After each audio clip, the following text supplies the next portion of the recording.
Hello everyone, मैं हूं Alok Kumar lucky और आपको आज के वीडियो में class 10th 12.1 full exercise solve करके बताएंगे। और आपको वीडियो देखने के बाद ऐसा लगेगा कि 12.1 बहुत ही आसान है। इसके बाद में वन बाय वन करके सभी एक्सरसाइजें आपको बताएंगे। आप वीडियो को फुल देखें और पूरा देखने के साथ साथ आप इसको सॉल्व भी करें, क्योंकि आप जब इसको सॉल्व करेंगे तभी तो आपको लगेगा कि हाँ कि बहुत ही आसान होता है। यहां से कोई भी क्वेश्चन आपका बोर्ड एग्जाम में अगर आता है तो आप उसको बहुत ही आसानी से कर सकते हैं। ठीक है, वीडियो को लाइक कर देना, शेयर कर देना। चैनल पर पहली बार विजिट कर रहे हैं तो चैनल को आपको सब्सक्राइब कर लेना, क्योंकि यहाँ पर आपको क्लास 10th से संबंधित सारी वीडियोज अवेलेबल कराई जाएंगी जो आपके बोर्ड एग्जाम के लिए बहुत ही उपयोगी नहीं। यह जरूरी नहीं कि आप सिर्फ मैथ की तैयारी कर रहे हो, किसी भी सब्जेक्ट की तैयारी हो, यहाँ पर सारी बेहतर वीडियो होंगी और आपके बोर्ड एग्जाम के लिए बहुत ही अच्छी तैयारी। प्रेशर सबके माइंड दिमाग पर है कि बोर्ड एग्जाम आने वाले हैं, क्या करेंगे, कैसे होगा। तो बिल्कुल चिंता छोड़ दें, जितनी बात आपको बताएं, जो जो क्वेश्चन बताएं उनको जरूर पढ़ें। ठीक है, तो वीडियो स्टार्ट करते हैं। 12.1 का जो फर्स्ट क्वेश्चन दिया गया है कि दो वृत्तों की त्रिज्याएं क्रमशः 19 सेंटीमीटर और 9 सेंटीमीटर हैं। उस वृत्त की त्रिज्या ज्ञात कीजिए जिसकी परिधि इन दोनों वृत्तों की परिधि के योग के बराबर है। ठीक है, तो ऐसा क्वेश्चन दिया गया। अब इस क्वेश्चन से अनुमान लगा रहे हैं कि दो वृत्त पहले से दिए गए जिनकी त्रिज्या है और तीसरा वृत्त की त्रिज्या ज्ञात करनी है, यानी कि तीसरा वृत्त भी हमारा आएगा। तो अब ऐसे स्थिति में दो वृत्त दिए गए तो मान लेते हैं पहले वृत्त की त्रिज्या, जो पहले वृत्त की त्रिज्या है उसको R1 मान लेते हैं। पहले वृत्त की त्रिज्या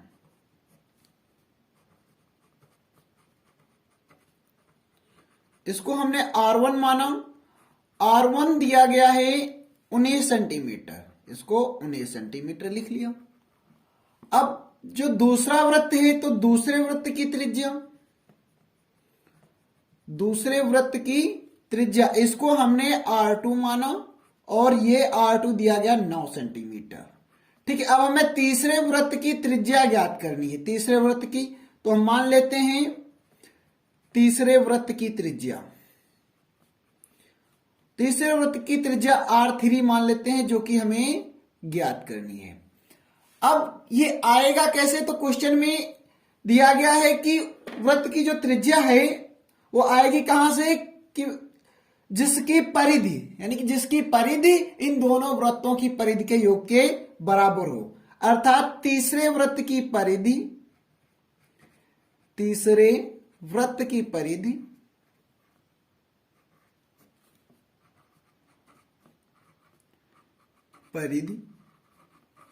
बराबर पहले वृत्त की परिधि,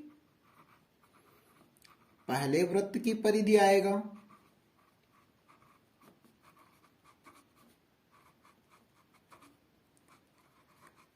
प्लस दूसरे वृत्त की परिधि। ठीक है, दूसरे वृत्त की परिधि।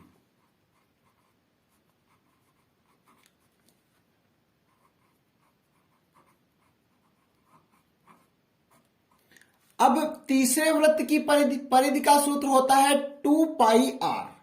परिधि का सूत्र तो होता है 2πr, 2 लिखा, पाई लिखा, और r तीसरे वृत्त की r है R3 बराबर पहले वृत्त की परिधि, परिधि का सूत्र 2πr। लेकिन पहले वृत्त की जो r है त्रिज्या उसको हमने R1 माना है, प्लस दूसरे वृत्त की त्रिज्या R2 है, तो इसलिए परिधि हो गई 2πr2। अब देखिए इन दोनों में कॉमन क्या है, किस प्रकार से इसको सॉल्व किया जाएगा। देखो 2π इसमें भी है, 2πr3 बराबर 2π कॉमन ले लिया और हमारा बचा अंदर R1 प्लस R2। 2π यहां से कॉमन हो गया, 2π यहां से, R1 प्लस R2 बचा। तो R3 बराबर हो जाएगा 2π, ये अपान में चला गया 2π, और इनटू में R1 दिया गया था 19 प्लस R2 दिया गया था 9। ठीक। तो 2 पाई से 2 पाई कैंसिल हो जाएगा, R3 हमारा आएगा 19 और 9 28 सेंटीमीटर। तो ये R3 बराबर है, तीसरे वृत्त की त्रिज्या जो होगी वो 28 सेंटीमीटर होगी, और हमें यही पूछ रहा था। ठीक है, तो कितना आसान था ये सवाल करना। ऐसे ही सभी सवाल आसान होंगे। इसका जो सेकंड क्वेश्चन है वो भी सेम टू सेम ही होगा, वो क्षेत्रफल पर आधारित है।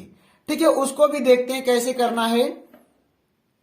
12.1 में जो सेकंड क्वेश्चन है वो सेम पहले क्वेश्चन के जैसा ही दिया गया कि दो वृत्तों की त्रिज्याएं 8 सेंटीमीटर और 6 सेंटीमीटर हैं। उस वृत्त की त्रिज्या ज्ञात करें जिसका क्षेत्रफल इन दोनों वृत्तों के क्षेत्रफल के योग के बराबर है। उसमें था कि जिसकी परिधि दोनों वृत्तों की परिधि के योग के बराबर, इसमें क्षेत्रफल। तो हम क्षेत्रफल का सूत्र लगाएंगे। ठीक है, दिया गया है उसको नोट कर लेते हैं। सेम दो वृत्तों की त्रिज्याएं दी गई, तो माना पहले वृत्त की त्रिज्या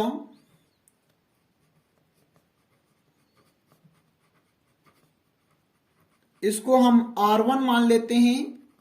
R1 बराबर 8 सेंटीमीटर। और दूसरे वृत्त की त्रिज्या इसको R2 मान लेते हैं, और ये है हमारे पास 6 सेंटीमीटर। ठीक है, और हमें तीसरे वृत्त की त्रिज्या ज्ञात करनी, इसको हम R3 मान लेते हैं पहले क्वेश्चन की तरीके से। तीसरे वृत्त की त्रिज्या R3 जो कि हमें ज्ञात करना है। अब प्रश्न में दिया गया है कि जिसका क्षेत्रफल दोनों वृत्तों के क्षेत्रफल के योग के बराबर है, अर्थात जो हमारा तीसरा वृत्त है, तीसरे वृत्त का क्षेत्रफल, यहां पर आप प्रश्नानुसार डाल दिया करेंगे, पहले क्वेश्चन में नहीं डाला था, प्रश्नानुसार। ठीक है, क्या दिया गया प्रश्नानुसार? तीसरे वृत्त का क्षेत्रफल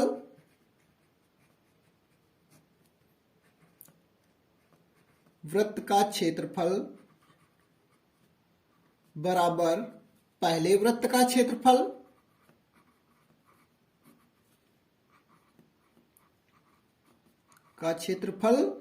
प्लस दूसरे वृत्त का क्षेत्रफल।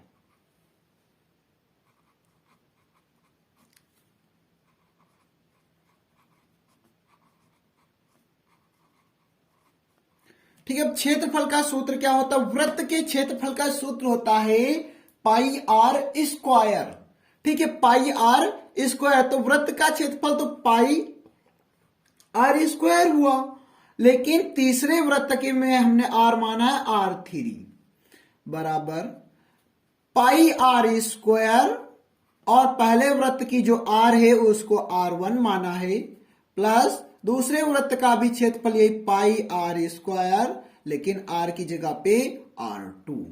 ठीक है, जब 2-3 वृत्त हो जाते हैं तो हम R1 R2 करके डिनोट कर लेते हैं। चलो देखिए, अब ये पाई आर स्क्वायर 3 बराबर, इसमें से हमें कॉमन मिल जाएगा पाई R1 square plus R2 square, ये पाई कॉमन मिल गया। अब R3 का जो स्क्वायर होगा वो पाई, ये यहां से पाई इधर जाएगा तो बटे में आ जाएगा पाई। R1 की जगह पे हम वैल्यू पुट करेंगे, दिया गया 8 का स्क्वायर प्लस R2 की वैल्यू है 6 का स्क्वायर। तो पाई से पाई ये कैंसिल हो जाएगा, और जो हमारे पास बचेगा R3 का जो स्क्वायर होगा वो 8 × 64 प्लस 6 का स्क्वायर होता है 36, यानी कि जोड़ देंगे तो आ जाएगा 100। अब देखिए, जो R3 का स्क्वायर है वो 100 है, तो R3 जो होगा वो कितना आ जाएगा? 10 आ जाएगा। हमने दोनों पक्षों में क्या कर लिया? रूट ले लिया। ठीक है, R3 का स्क्वायर R स्क्वायर, 10 का स्क्वायर 100 होता है, तो R3 की जो वैल्यू होगी वो 10 सेंटीमीटर आ जाएगी। आप आंसर में लिख भी देंगे, अर्थात तीसरे वृत्त की त्रिज्या 10 सेंटीमीटर होगी। आपको बोर्ड एग्जाम में ये क्वेश्चन सेम टू सेम ही करने, इस बात का ध्यान रखना। ठीक है। और राइटिंग पर विशेष ध्यान दें ताकि एग्जामिनर आपकी कॉपी को देखकर वो खुश रहे, चीजों को बहुत गहराई से ना देखे और बारीकी से देखकर आपकी कॉपी को चेक कर दे। ठीक है। विधिवत लिखना, काट पीट बिल्कुल नहीं करनी है। ठीक है। अब बात करते हैं क्वेश्चन थर्ड, जो कि दिया गया है कि आकृति एक तीरंदाजी लक्ष्य को दर्शाती है जिसमें केंद्र से बाहर की ओर 5 क्षेत्र गोल्ड, रेड, ब्लू, ब्लैक और व्हाइट हैं जिसके अंक अर्जित किए जा सकते हैं। गोल्ड अंक वाले क्षेत्र का व्यास 21 सेंटीमीटर है तथा प्रत्येक अन्य पट्टी 10.5 सेंटीमीटर चौड़ी है। अंक प्राप्त करने वाले इन पांचों क्षेत्रों में से प्रत्येक का क्षेत्रफल ज्ञात कीजिए। क्वेश्चन को बहुत गहराई से पढ़ लेना और समझ लेना। इसको आपको करना कैसे होगा तो मैं आपको बता दूं, ये आपका एक चित्र दिया जाएगा, नहीं दिया है तो आपको बनाना पड़ेगा। हम आपको ड्रा करके दिखाते हैं। हमने पहले से इसको ड्रा कर रखा है। ठीक है। बहुत सावधानी से आप ड्रा करेंगे। देखो, ये पहले गोल्ड है। ठीक है। गोल्ड है, फिर रेड है, फिर ब्लू है, ब्लैक है, व्हाइट है, सभी पट्टियां समान हैं। इन सबकी चौड़ाई बताई गई है कि 10.5 सेंटीमीटर। ये सभी पट्टियां 10.5 सेंटीमीटर चौड़ी हैं, सबकी सब जितनी भी ये पट्टियां हैं 10.5 सेंटीमीटर चौड़ी हैं।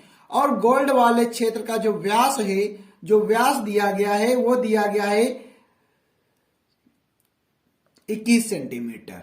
तो इसकी जो व्यास है 21 सेंटीमीटर है, तो इसकी अगर हम त्रिज्या निकालेंगे तो 10.5 सेंटीमीटर इसकी त्रिज्या आ जाएगी। अगर प्रत्येक का हमें क्षेत्रफल ज्ञात करना है, प्रत्येक का क्षेत्रफल ज्ञात करना है तो मतलब इस गोल्ड का अलग ज्ञात करना है, इतने का हमें अलग ज्ञात करना है। और ये जो रेड रेड वाला भाग होगा उसका अलग ज्ञात करना है। जैसे व्हाइट में आपको बता दूं तो व्हाइट में सिर्फ और सिर्फ इतने ही भाग का क्षेत्रफल चाहिए। सिर्फ ये जो भाग व्हाइट है, व्हाइट वाला अंक, इसका ही क्षेत्रफल ज्ञात करने की बात कही गई है।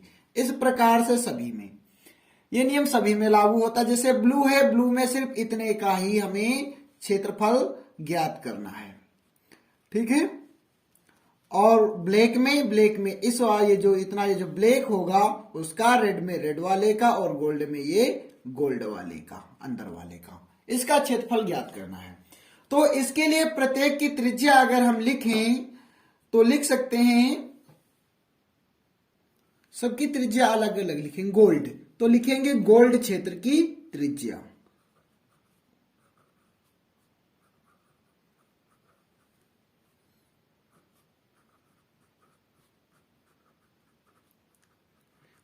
अब गोल्ड क्षेत्र है तो इसकी त्रिज्या को हम R1 मान लेते हैं। पहला वृत्त हमारा R1 है और इसकी त्रिज्या होगी, व्यास था 21 तो 21/2 यानी कि 10.5 सेंटीमीटर, जो कि हमने इसमें पहले से दर्शाई हुई है 10.5 सेंटीमीटर।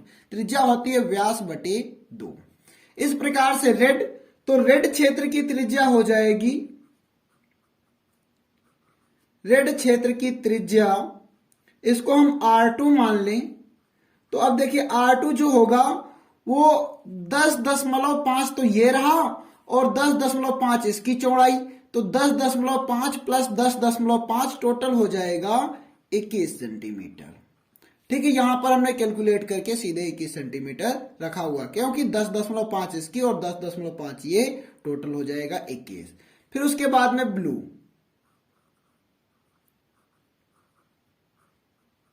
ब्लू क्षेत्र की त्रिज्या इसको हम R3 से प्रेजेंट कर लें। तो देखो 21 यहां तक हो चुका था, 10.5 और ऐड करेंगे 21 10 31.5 हो जाएगा। यहां पर हमने R3 दिखाया है 31.5। ठीक है। हर बार में हम 10.5 बढ़ाते चलेंगे क्योंकि जो इसकी चौड़ाई दी गई है। उसके बाद में है ब्लैक,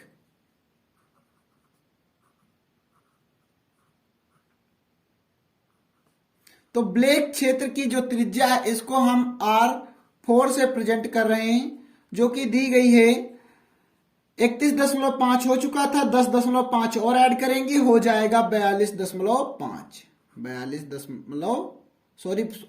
टोटल 42 सेंटीमीटर। उसके बाद में व्हाइट,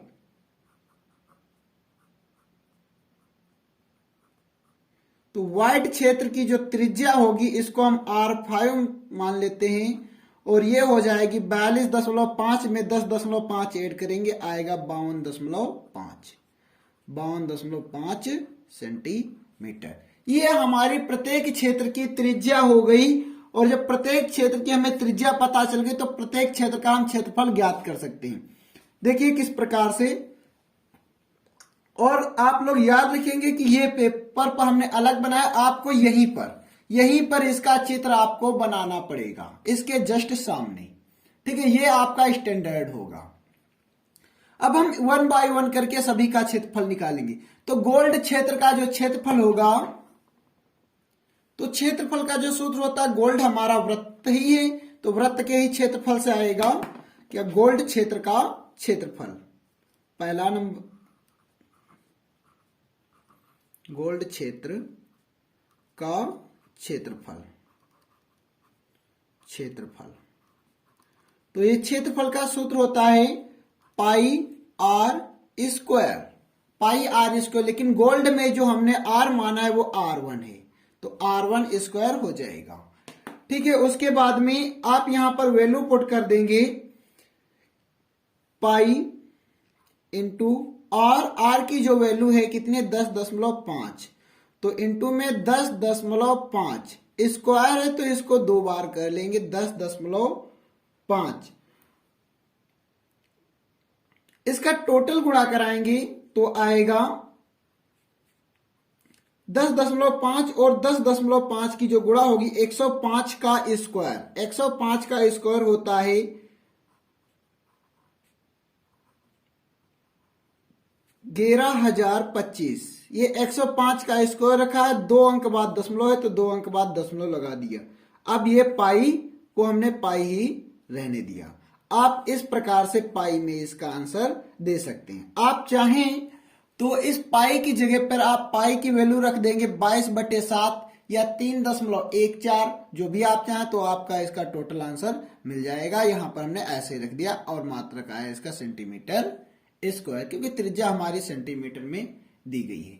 अब ये गोल्ड अंक का क्षेत्रफल हमें प्राप्त हो चुका है। अब इसके बाद हम रेड अंक का क्षेत्रफल ज्ञात करेंगे।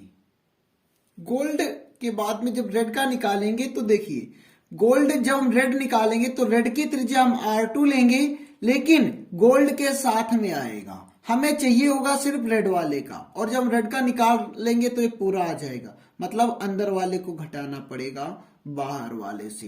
तो रेड अंक का रेड क्षेत्र का क्षेत्रफल। अब देखिए, अब इसमें अगर हम सूत्र लगाएं तो सूत्र क्षेत्रफल का पाई आर स्क्वायर, लेकिन रेड के लिए हमने जो R माना है वो R2 है।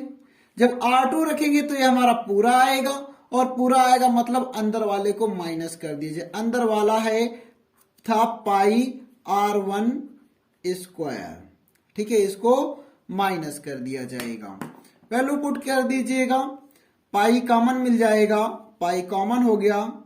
R2 है हमारा, R2 का स्क्वायर बचा माइनस R1 का स्क्वायर बराबर पाई सेम रहेगा।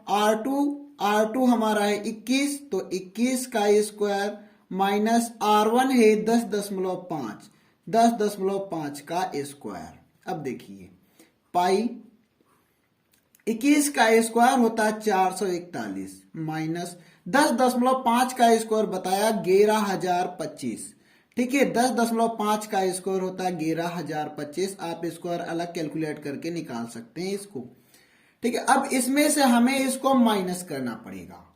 ठीक है, माइनस करेंगे तो हमारा आएगा, हम आपको डायरेक्ट माइनस करके बता देते हैं, 330.75। ठीक है, कितना आएगा, यहां से घटाएंगे तो 330.75। ठीक है, और साथ में हमारा पाई इंटू में है, तो ये हमारा आ गया रेड अंक के क्षेत्र का क्षेत्रफल। जो रेड वाला क्षेत्र था उसका क्षेत्रफल हमारा इतना आ जाएगा सेंटीमीटर स्क्वायर। इसके बाद में हम जब ब्लू का निकालेंगे, तो ब्लू का हम R3 लेंगे। R3 का लेंगे तो हमारा R1 और R2 दोनों यानी कि R2 को हम घटा देंगे, इतना हम घटा देंगे इतने से, तो हमारा सिर्फ इतना बच जाएगा। देखिएगा इसको करेंगे कैसे। अब हमें निकालना है ब्लू का, तो ब्लू हमारा ये रहा, तो लिखेंगे ब्लू क्षेत्र का क्षेत्रफल, ब्लू क्षेत्र का क्षेत्रफल। तो हम सूत्र लगाएंगे वही पाई आर स्क्वायर, लेकिन ब्लू वाले के लिए हमने आर यहां पर हमने नोट कर लिया, ऊपर का नहीं आपको दिखाई देगा, तो R3 माना है। आर क्या माना है, sorry R3 pi are square.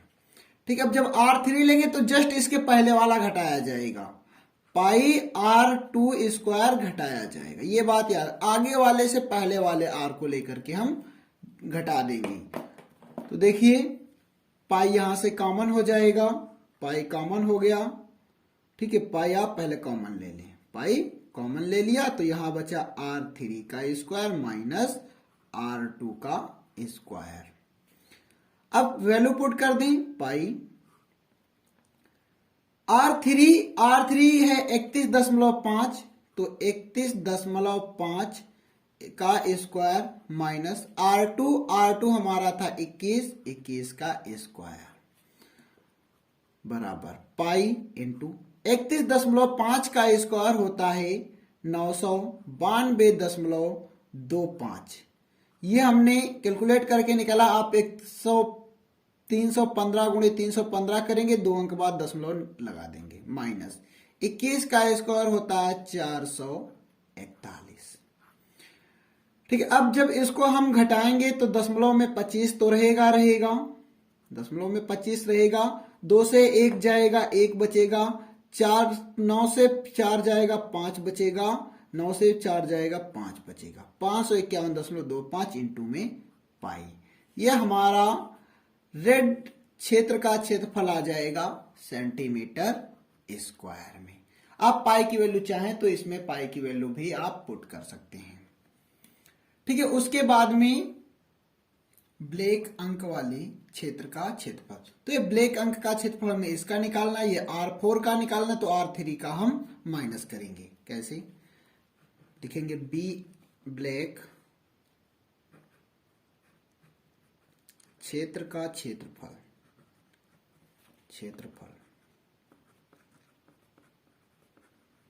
बराबर, तो क्षेत्रफल का सूत्र यही होता है पाई आर स्क्वायर, लेकिन ब्लैक के लिए हमने जो त्रिज्या मानी है वो R4 है, R4 माइनस, अब R4 वाला हमने लिखा तो R3 वाला घटाया जाएगा, एक पहले का घटाया जाता, पाई R3 घटाएंगे, पाई R3 का स्क्वायर घटा देंगे।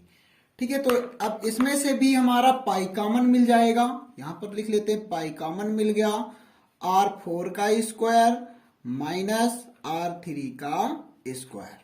अब R4 कितना है, R4 42 है, तो 42 का स्क्वायर पाई है इंटू में, माइनस R3 था 31.5 का स्क्वायर।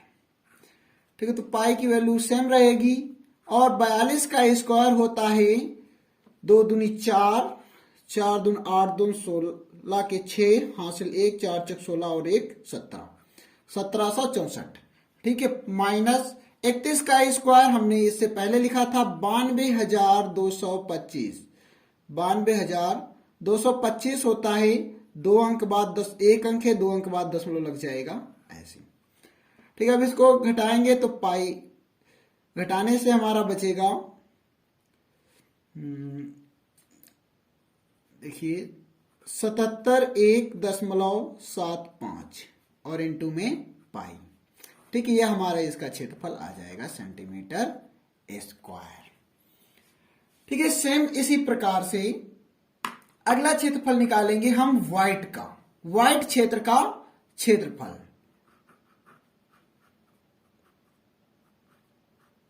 व्हाइट क्षेत्र का क्षेत्रफल,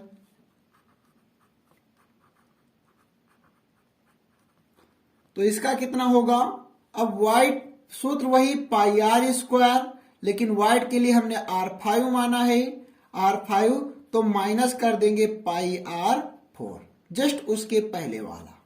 ठीक है, इसमें भी हमारा पाई कॉमन हो जाएगा, पाई कॉमन हो गया, ये बचा R5 का स्क्वायर माइनस R4 का स्क्वायर। ठीक है, पाई हमारा ऐसे ही रहा। R5 है 52.5, R5 है 52.5 का स्क्वायर माइनस R4 है 42, तो 42 का स्क्वायर। अब 52.5 का स्क्वायर निकालेंगे, तो 52.5 का जो स्क्वायर है हमने कैलकुलेट किया है, आता है 2756.25 माइनस, अब 42 का स्क्वायर तो हम निकालना ही जानते हैं और पहले भी निकाल चुके हैं, 1764। ठीक है, 1764। ठीक है, छोटे छोटे स्क्वायर तो निकाल लेते हैं और आपको गुणा करके निकालना होगा। अब इससे इसको घटाएंगे, तो घटाने पे 0.25 तो ऐसे ही बच जाएगा। अब 6 से 4 जाएगा 2 और एक दहाई लेंगे 15 हो जाएगा, 15 से 6 जाएगा 9 और यहां से 6 से 7 जाएगा नहीं, तो 16 से 6 जाएगा 9। ठीक है, सॉरी 16 से 7 जाएगा 9, तो 992.25 और साथ में पाई। ठीक है, ये हमारा व्हाइट वाले क्षेत्र का क्षेत्रफल आ गया सेंटीमीटर स्क्वायर में। ठीक है, अब हमें पांचों का क्षेत्रफल पूछ रहा था, जो कि हमने इसको कैलकुलेट कर लिया। ठीक है, अलग अलग सबके क्षेत्रफल दिए गए हैं। ठीक है, ये देखिए पहले का क्षेत्रफल ये था, दूसरे का, तीसरे का, चौथे का और पांचवे का, सभी क्षेत्रफल अलग अलग फाइंड आउट कर लिए और बस आपको ऐसे क्वेश्चन लगाना है। ठीक, क्वेश्चन थोड़ा बड़ा था, समय लगा इसमें, क्योंकि जितना समय सभी क्वेश्चनों में लगने वाला था वो इसमें लगा है। ठीक है, बहुत ही धीरे से इसीलिए समझाया है आसानी से कि आप समझ सकें। तो जब भी आपको लगाना हो, जैसे इसका निकालना है तो इसकी त्रिज्या रखेंगे माइनस इसकी त्रिज्या का स्क्वायर, पाई आर स्क्वायर से हम घटाते रहते हैं। ठीक है, सवाल बहुत ही आसान था, बिल्कुल कठिन नहीं था, आप इसको बिल्कुल कठिन मत लेना। ठीक है, और इसको लगा जरूर लेना। क्वेश्चन 4 दिया गया है कि किसी कार के प्रत्येक पहिए का व्यास 80 सेंटीमीटर है, यदि यह कार 60 किलोमीटर प्रति घंटा की चाल से चल रही है तो 10 मिनट में प्रत्येक पहिया कितने चक्कर लगाएगा। ठीक है, तो कार की चाल दी गई 60 किलोमीटर प्रति घंटा, पहिए का व्यास दिया गया 80 सेंटीमीटर। ठीक है, तो नोट कर लेते हैं, जैसी इंफॉर्मेशन है पहिए का व्यास, पहिया का व्यास, पहिया का व्यास है 80 सेंटीमीटर, इसलिए पहिए की जो त्रिज्या है वो हो जाएगी 80 का आधा 40 सेंटीमीटर। समय दिया गया है, समय दिया गया है कितना, 10 मिनट, 10 मिनट। और ज्ञात करना है पहिए 10 मिनट में जो लगाए गए चक्करों की संख्या हमें ज्ञात करनी है। अब 10 मिनट में कितने चक्कर लगाएगा वो हमें ज्ञात करना, और चक्कर जो लगाएगा, पहिया अगर चक्कर लगाता तो किस पर लगाता, अपनी परिधि पर लगाता है, ऐसे ऐसे ही तो पहिया रोल करेगा, तो ये उसकी किनारे होती, किनारे की लाइन जो होती वो कहलाती है परिधि। तो परिधि पर अपने चक्कर लगाता है, तो हम परिधि ज्ञात कर ले।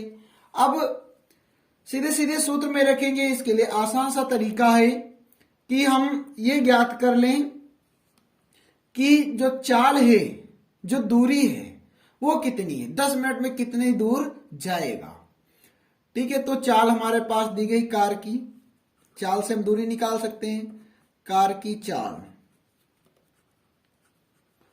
दी गई है 60 किलोमीटर पर घंटा, किलोमीटर पर घंटा। अब देखिए हमारे पास जो दूरी है वो सेंटीमीटर में, यहां पर किलोमीटर दे, समय है मिनट में, यहां पर घंटे में, तो इसको सीधे कर दिए 60 इंटू किलोमीटर को क्या लिखा, kilo, hecto, deca, metre, deci, centi, centimetre लिख दिया, सेंटी पर स्टॉप किया, अपॉन घंटे को क्या लिखा, घंटे में होते हैं 60 मिनट, घंटे को लिख दिया हमने 60 मिनट। ठीक है, अब एक बात सॉरी यहां पर ध्यान रखिएगा, ये 66 किलोमीटर प्रति घंटा दिया गया है। ठीक है, 66 किलोमीटर पर घंटा, एक जीरो से एक जीरो डिवाइड हो गया, 6 से 6 कम 6 और 11 छक्का 66, तो हमारा आ गया 11, 1 2 3 4, ठीक है, क्या सेंटीमीटर पर मिनट। ये जो चाल है ये हमने सेंटीमीटर पर मिनट में ज्ञात कर ली। अब जो समय दिया गया है तो 10 मिनट समय दिया गया है, 10 मिनट, तो 10 मिनट में तय दूरी, क्या 10 मिनट में तय दूरी,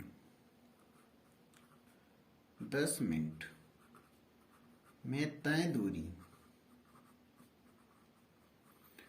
तो 10 मिनट में कितनी दूरी जाएगा? 10 मिनट में जाएगा, दूरी का सूत्र होता है चाल गुणे समय, बराबर चाल दिया गया हमें 1,10,000 सेंटीमीटर पर मिनट और समय दिया गया 10, तो टोटल आ जाएगा 11,00,000 सेंटीमीटर। ये 10 मिनट में चली गई दूरी आ गई, इसकी आप गुणा कराएंगे। अब हमें पहिए द्वारा माना पहिया n चक्कर लगाता है, माना पहिया 1 मिनट में n चक्कर लगाता है,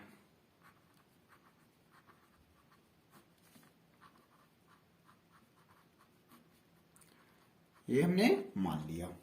अब जब 1 मिनट में वो n चक्कर लगाता है तो टोटल दूरी को तय करने में कितने चक्कर लगाएगा, हम n से गुणा कर देंगे, यानी कि n गुणे 1 चक्कर लगाने में तय दूरी, 1 चक्कर में तय दूरी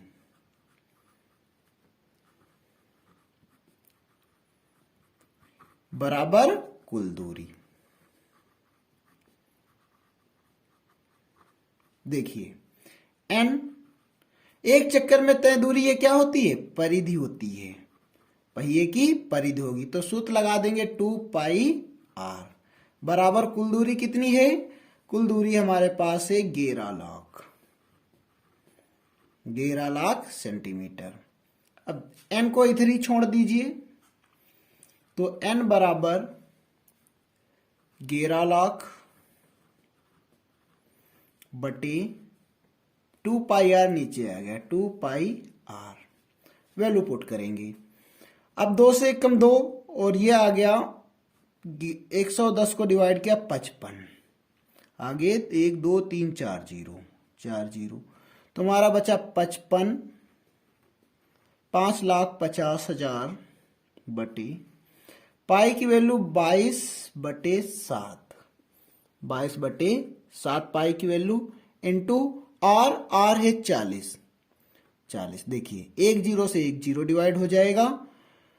अब ये जो 7 है ये ऊपर जाएगा, उससे पहले 4 से हम डिवाइड कर रहे हैं, 4 1 कम 4, ठीक है, तो डिवाइड करें 4 से इसको पूरा, 4 1 कम 4, 1 बचेगा, 4 3 12, 3 बचेंगे, 4 7 28, 2 बचेगा, 4 5 20, 1 0 अभी भी बच गया, 1 0, ठीक है, तो बराबर 13,750 बटे 22 गुणे 1, और ये जो 7 है ऊपर में चला जाएगा। अब देखो इसको 22 से 11 से पहले डिवाइड करो, 2 से डिवाइड कर लो, 11 बचेगा, डिवाइड करते हैं, 2 से 2 छंग 12, 1 बचा, 2 8 16, 1 बचा, 2 7 14, 1 बचा, 2 5 10। अब 11 से इसको डिवाइड करेंगे, 11 1 कम 11, 11 6 66, 2 बचे, 11 दूनी 22, 5 बचा, 11 5 55, हमारे पास आया 625 गुणे 7, और 625 गुणे 7 की जो गुणा आएगी, 7 पना 35 के 5 हासिल 3, 7 दून 14, 15 16 17 के 7 हासिल लगो 1, 7 6 42 और 1 43, ये आ गए 4375 चक्कर, यानी कि ये 10 मिनट में पहिया 4375 चक्कर लगाएगा। ठीक है, पूरा क्वेश्चन विस्तृत देख लें, इसको बहुत सावधानी पूर्वक समझ लें, फिर हम आपको बताते हैं अगला क्वेश्चन। 12.1 का क्वेश्चन नंबर 5 और ये क्वेश्चन आपका ऑब्जेक्टिव है। ठीक है, दिया गया है कि निम्नलिखित में सही उत्तर चुनिए तथा अपने उत्तर का औचित्य दीजिए। ठीक है, सही उत्तर बताना है और इसका औचित्य देना है। लिखा है एक वृत्त का परिमाप और क्षेत्रफल संख्यात्मक रूप से बराबर है, उस वृत्त की त्रिज्या बतानी है। तो अब कितना है ये हम पहले ज्ञात कर लेते हैं, औचित्य पहले निकालते हैं। तो हम मान लेते हैं, माना वृत्त की त्रिज्या इसको हम बराबर r मान लेते हैं। तो वृत्त का क्षेत्रफल कितना होगा? वृत्त का क्षेत्रफल होता है 2 पाई r। r हमने r ही माना है, ऐसा नहीं। वृत्त का क्षेत्रफल क्या होता है? पाई r स्क्वायर। और वृत्त का परिमाप या वृत्त की परिधि जिसको कहते हैं, परिमाप होता है 2 पाई r।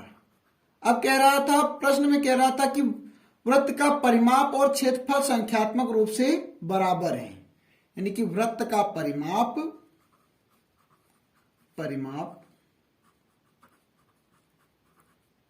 बराबर वृत्त का क्षेत्रफल। तो परिमाप है 2 पाई r और क्षेत्रफल है पाई r स्क्वायर। देखिए 2 पाई r बराबर, ये बटे में आया, इसको हमने लिखा पाई, r को लिखा r इंटू r। ठीक है, तो 2 पाई r, ये इंटू में है, इधर बटे में आया, इसके साथ क्या? पाई r बटे में चला गया, बराबर में हमारा जो बचा वो बचा r। ठीक है, अब पाई r से पाई r कट गया, हमें r बराबर 2 मिल गया। r बराबर कितना मिला? 2 इकाई है या मात्रक है, जो भी है, यहां पर भी मात्रक लिख लो, मात्रक। तो आपका जो ऑप्शन होगा वो फर्स्ट वाला सही हो जाएगा कि उस त्रिभुज का उस वृत्त की जो त्रिज्या होगी वो 2 मात्रक होगी। ठीक है, औचित्य था और ऑप्शन में आपको इसे टिक करना है। और क्वेश्चन बहुत ही इंपॉर्टेंट थे, बहुत ही सिंपल क्वेश्चन रहे हैं। ठीक है, पूरी एक्सरसाइज को आई होप आप लोगों ने बहुत अच्छे से समझा होगा। ठीक है, यहां तक आपने वीडियो देखा है, अपने दोस्तों में शेयर कर दें, क्योंकि नया चैनल है, सपोर्ट करते रहें। और आप किस पर वीडियो चाहते हैं, कौन सा वीडियो आपको ज्यादा चाहिए, किस सब्जेक्ट पर आप वीडियो चाह रहे हैं, ये सब हमें कमेंट के माध्यम से बताते रहे, उस वैसे वीडियो आपको देते रहेंगे। ठीक है, फिर मिलते हैं अगली एक्सरसाइज में।